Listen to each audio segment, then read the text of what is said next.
Halo, perkenalkan nama saya Randa Susanti dengan NIM C1021241009. Di sini saya akan menjelaskan carbon trading. Carbon trading adalah mekanisme perdagangan yang bertujuan mengurangi emisi gas rumah kaca dengan memberikan nilai ekonomi pada emisi karbon. Dalam sistem ini, pihak yang berhasil mengurangi emisi dapat menjual kredit karbon kepada pihak lain yang emisinya melebihi batas. Di sini ada tujuan carbon trading. Yang pertama, mengurangi polusi udara. Yang kedua, mengurangi emisi karbon. Yang ketiga, mendorong perusahaan lebih ramah lingkungan. Selanjutnya, mekanisme carbon trading. Secara umum, mekanisme sebagai berikut. Yang pertama, pemerintah atau lembaga pengatur menetapkan batas emisi karbon. Yang kedua, perusahaan dihitung jumlah emisinya. Yang ketiga, perusahaan yang menghasilkan emisi lebih rendah memperoleh kredit karbon.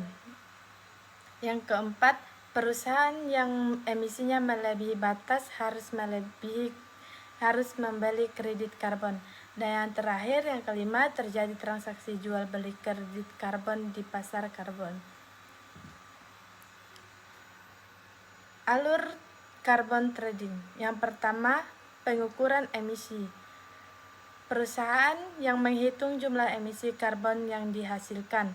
Yang kedua, penetapan batas emisi. Pemerintah menentukan batas maksimum emisi. Yang ketiga, pengurangan emisi.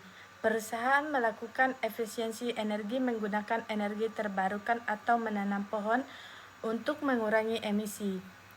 Yang keempat, penerbitan kredit karbon.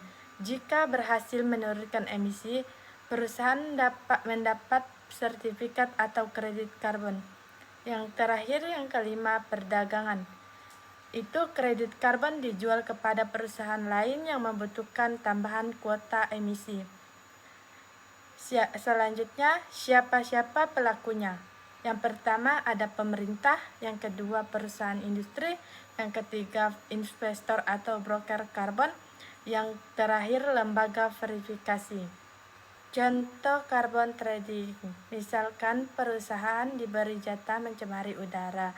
Nah, kalau jatahnya tidak habis, sisanya bisa dijual ke perusahaan lain. Misalkan gini, perusahaan A polusinya sedikit sehingga memiliki sisa izin, dan sedangkan perusahaan B polusinya berlebih sehingga membeli izin dari perusahaan A. Jadi jatah perusahaan B yang tidak habis tadi, sisanya bisa dijual ke perusahaan A. Jadi kesimpulannya, carbon trading merupakan mekanisme perdagangan kredit karbon yang bertujuan untuk mengurangi emisi gas rumah kaca dan menjaga kelestarian lingkungan. Sistem ini dilakukan dengan menetapkan batas emisi bagi perusahaan, sehingga perusahaan yang berhasil mengurangi emisi dapat memperoleh dan menjual kredit karbon kepada perusahaan yang melebihi batas emisi. Melalui mekanisme ini, perusahaan didorong untuk lebih ramah lingkungan menggunakan energi yang lebih efisien seperti mendukung upaya pengendalian perubahan iklim.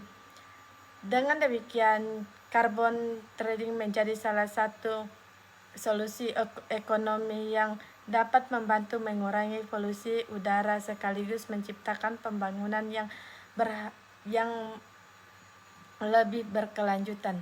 Sekian video dari saya. Terima kasih. I just had to let you know you're